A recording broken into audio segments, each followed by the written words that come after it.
Добрый день, как дела? J'espère que vous allez bien et prêts à continuer notre aventure. C'est le Rusbio et я, Svetlana. On est toujours dans notre jardin linguistique, on travaille très bien. On s'occupe toujours de notre bel arbre, l'adjectif, et ses 3 branches, vous vous rappelez? Jusque-là, on n'avait que des adjectifs au masculin. Comment faire les adjectifs féminins, neutres et pluriels? On va voir tout de suite. Et tout d'abord notre symbole, солнце. Toujours adjectif, mais aujourd'hui masculin, féminin, neutre et pluriel. Il est un peu haut notre soleil aujourd'hui parce qu'on a besoin de beaucoup de place. Ok, et tout d'abord on va se rappeler de 3 groupes d'adjectifs. Je vais noter juste une lettre. Tout ce qui est qualité, qualitatif, qualité et défaut évidemment. Relatif, relation, rapport, lien. Vous vous souvenez aussi. Et puis possessif, possession, appartenance. Donc les mots-clés sont là. On peut vraiment commencer. Juste avant, donc le mot interrogatif, adjectif interrogatif, qui est valable pour ces adjectifs-là. Какой, ça va nous aider. Et je vais noter aussi un autre mot interrogatif, le pronom interrogatif чей. Vous vous souvenez? Чей, ça va très bien avec les possessifs parce que чей, c'était à qui. Maintenant, on va voir comment on fait le féminin neutre et pluriel à partir de masculin. Est-ce que tous les 3 groupes vont faire pareil? Eh ben non. Je vous dis tout de suite que ces deux-là, ils vont se réunir pour faire quelque chose ensemble. Donc ce sera pareil pour les deux. Et les possessifs à part. D'accord? Il faut vraiment faire cette séparation dès le début pour ne pas confondre. Allez, donc tout se passe dans la terminaison, ici. Et on a déjà vu, quand on a vu donc l'adjectif interrogatif, on a déjà vu qu'il a des possibilités de le féminiser. Donc, oi, c'est bien ça. On a vu vite fait, vraiment pour donner un petit peu le goût de ces choses-là. Et voilà, on est là. Ah, ya, какая, pour dire quel, féminin. Какое, neutre. Et puis, какие, pluriel. Et maintenant, on va voir, est-ce que c'est toujours comme ça? Parce qu'on a vu déjà des adjectifs qui font à la fin autre chose. Et c'était ï ou ille. Vous vous rappelez? On a déjà une bonne liste d'adjectifs. Pourquoi tout ça? Pourquoi ces variantes? Eh bien, on va voir. Au niveau de féminin, ça peut avoir ça comme option. Au niveau des neutres, ça, yeye, yaya, yeye, oui, ye. Et voilà, on a toute une gamme. Il n'y aura pas d'autre chose. Maintenant, on est tranquille. Il suffit de savoir pourquoi. Quand l'accent tombe sur la dernière syllabe d'adjectif, ça va être oi.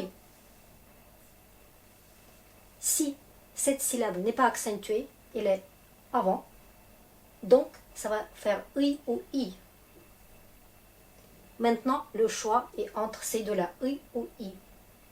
Et du coup, ce qu'on a appris quand on a formé le pluriel des noms, vous vous rappelez, i ou i, les noms féminins et masculins, ils font ça. Et qu'est-ce que c'était important dans cette histoire? C'est la consonne qui va juste avant la terminaison, la dernière consonne de la racine. Alors, vous vous rappelez qu'il ne supporte pas i? eh ben, je vais vous rappeler tout de suite parce que c'est vraiment nécessaire. Ka, ge, ha. Ça revient un peu. Et puis les chantantes. Cha, cha, tché, j'ai. Notez-le. Et maintenant, pour les adjectifs, il y a aussi une autre petite chose. Et c'est une consonne qui n'est pas sur cette liste, mais c'est une consonne qui est toute douce dans certaines situations. Donc pour ces certaines situations, quand la lettre N devient toute molle, gna, c'est valable aussi.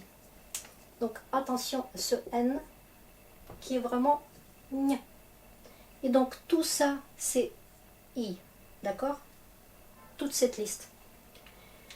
Maintenant, on va voir un peu plus près. Alors pourquoi ici? Yaya, yéyé, tout ça. Toujours histoire de douceur ou manque de douceur. Allez, on va noter tout de suite les 4 groupes des terminaisons et vous allez voir pourquoi. Parce que chaque groupe va être justifié. Regardez, si on a un adjectif, un i, ou un adjectif, un oi, mais devant ce o, il n'y a pas des consonnes de cette liste, on a donc les terminaisons au féminin aya, neutre oye et pluriel uye. D'accord? Exemple. Donc on va prendre un adjectif qualitatif et un autre relatif pour que vous voyez que ça se comporte exactement pareil.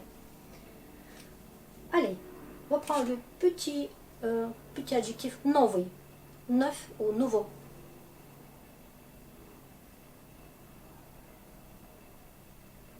Regardez, v, il n'est pas là. Important. Et puis un adjectif relatif, zolotoy. Zolotoy, ça veut dire d'or. Un petit peu comme doré, mais c'est vraiment d'or.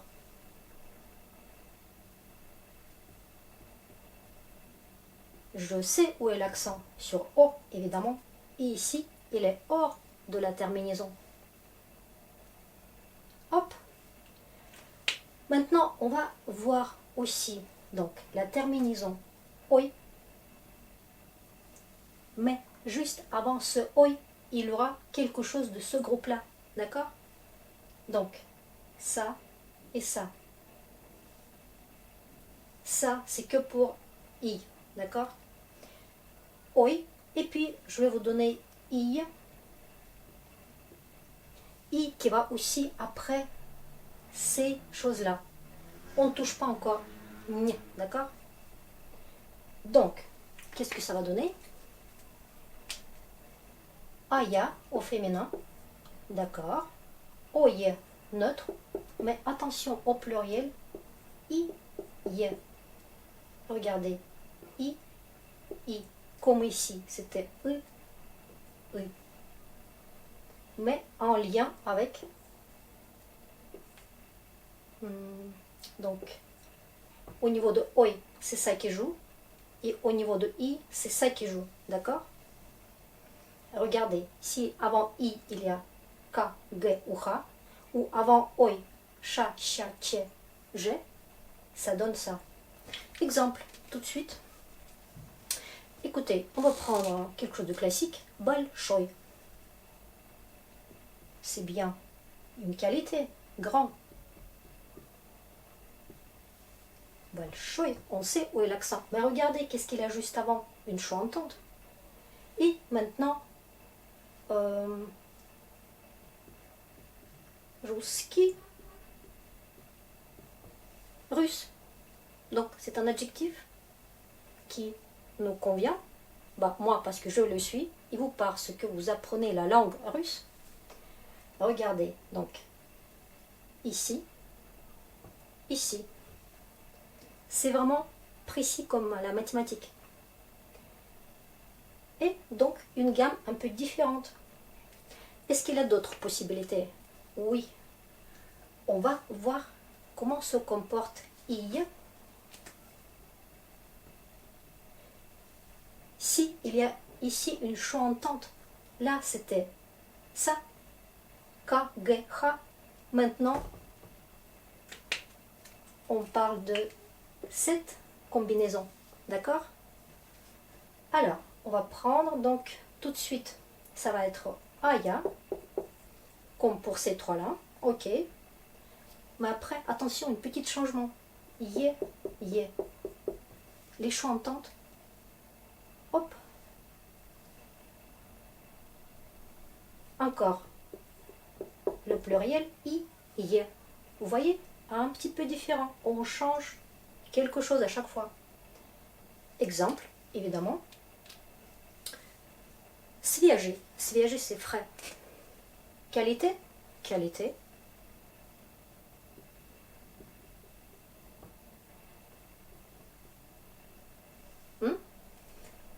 Свежая, свежее, свежее. Je ne supporte pas. Donc on sait ce qu'il ne supporte pas. Et surtout au neutre, il fait aussi quelque chose de plus doux. Allez, encore un exemple. Пеший. Ce sera relatif. Ça veut dire pédestre. Tout ce qui est à pied, lié au pied. Et qu'est-ce qu'on voit? On voit aussi une chantante. Et donc, c'est vraiment justifié par cette histoire des consonnes. Maintenant, on va voir ce petit N, mais qui nous fait ñ. Et je vais vous donner donc exemple. Ça va se terminer en I aussi. On a bien dit que c'est valable pour I. Mais regardez, qu'est-ce qui se passe après? Ya, ya. Enfin, on peut profiter de ça. Ye, ye. Et puis, I, ye. Donc, exemple, tout de suite. Donc, à penser qu'ici, il a N toute molle. Une couleur, par exemple, sini, c'est bleu.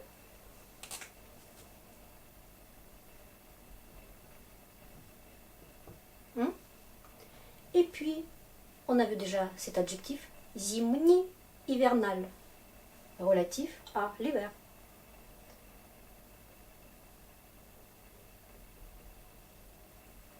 Vous attendez comment je prends zimni, sini. Voilà. Et bien, on a déjà donc quelque chose qui est très très clair.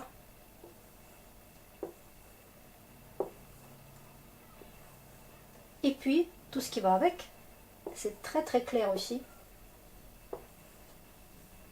Bien. Maintenant, on va voir qu'est-ce qui se passe ici. Parce que les possessifs, c'est pas pareil.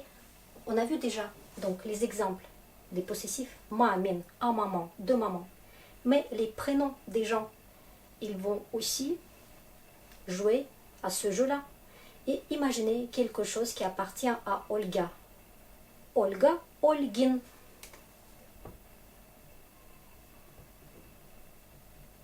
Même manière, in.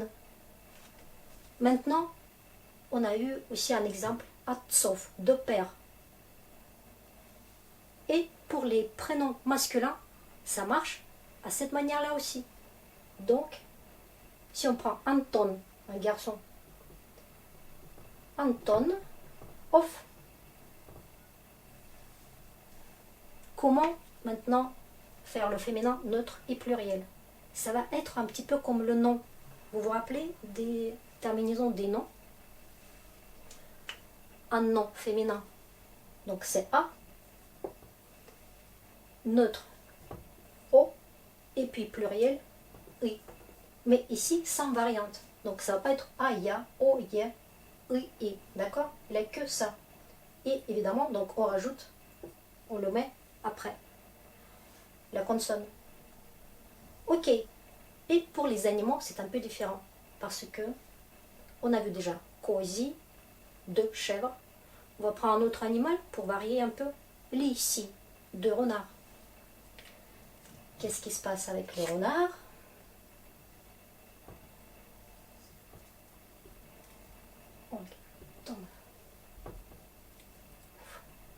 Les accents, c'est important. Écoutez, avec ça, il se passe autre chose. Parce que du coup, on est dans cette histoire de chi. Et vous vous rappelez, on a vu chia, chio, chi.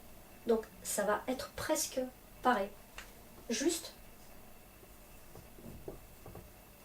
au neutre, regardez ce qui se passe. Ce ne sera pas yo, chio, mais ye. Licia, licie, lis, yi. Donc c'est très très lié à cette question-là. Comme ici à cette question-là. Ok. Écoutez, c'est très bien. Est-ce que ça, les terminaisons comme ça vous rappelle quelque chose? Si vous avez déjà vu les noms de famille russes, vous avez constaté qu'ils se terminent tous en in ou et ov.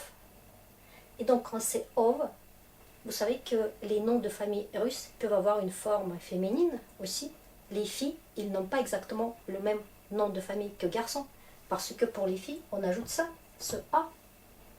Et quand on parle d'une famille, on fait le pluriel. Et on dit ça. Hein? Bon, exemple tout simple et très connu. Regardez, Poutine. Tout le monde connaît. C'est l'appartenance. Cette personne appartient à ce clan, à cette famille, à ce quelque chose. Une caractéristique, vous voyez, un endroit. C'est vraiment lié à ces choses-là. Et puis, tout le monde connaît vodka Smirnov, mais ça vient de nom de famille Smirnov.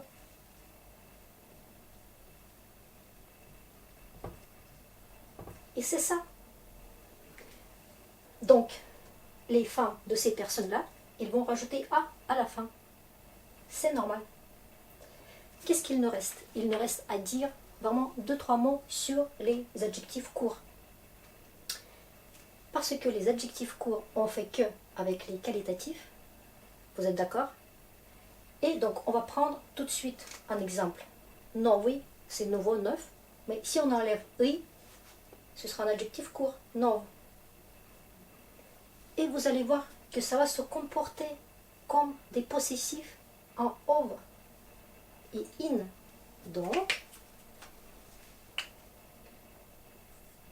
a, o, i, féminin, neutre, pluriel. Ici, par exemple, on a une chantante à cet endroit-là, où ka, ge, ha. Qu'est-ce qui se passe? Regardez, свеж comme exemple. Ou плох, mauvais, плохой, mauvais, плох.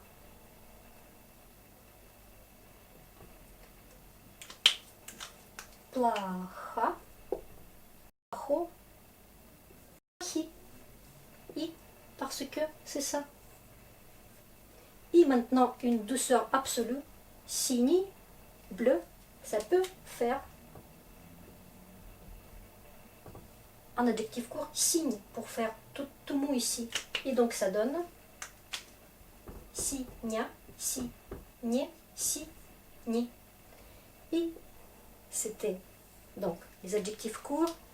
Et c'est que pour les qualitatifs. Voilà. Regardez, j'espère que c'est assez clair. Encore une fois, donc ça comme histoire. Voilà, toutes les histoires sont là. C'est très bien. Maintenant, juste notez-le, hein, respectez ces consonnes-là. Et tout va être assez facile. Ne vous inquiétez pas. Voilà. J'étais très contente de vous présenter nos adjectifs. Ne paniquez pas, tout s'apprend avec le temps. On va se voir très bientôt pour notre jardinage linguistique. Спасибо и до свидания.